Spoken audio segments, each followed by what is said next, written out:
একবার বরবটি গাছ লাগিয়ে সারা বছর কিন্তু বরবটি গাছ থেকে বরবটি হারভেস্ট করা যায়। মাশাআল্লাহ, বরবটি গাছে কিন্তু খুব বেশি যত্ন প্রয়োজন পড়ে না, তবে গাছগুলোকে যদি সঠিকভাবে পরিচর্যা করা যায় তাহলে 12 মাস বরবটি হারভেস্ট করা যাবে গাছ থেকে।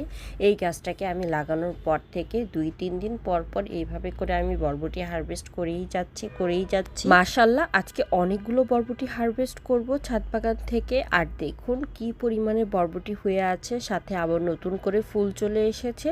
আবার 3-4 দিন পর আবার বরবটি হারভেস্ট করতে পারবো। মাশাআল্লাহ, এত বরবটি হয়ে আছে আমার বাগানে।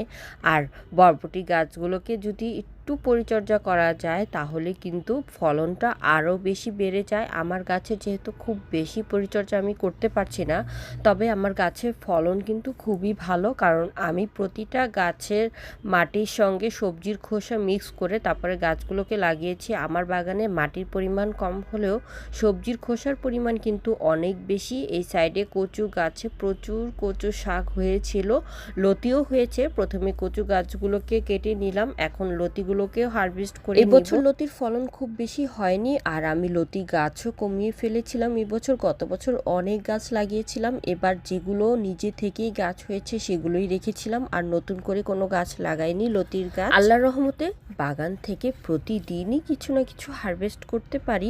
আর ছোট্ট একটা বাগান আমার, আর এই বাগানে কত রকমের গাছ যে আমি লাগিয়েছি। আমার যত রকমের গাছের শখ ছিল বা গাছ লাগানোর ইচ্ছে ছিল বা যেই সবজি ফলগুলো আমার পছন্দ সেগুলোই আমি বেশি করে লাগিয়েছি।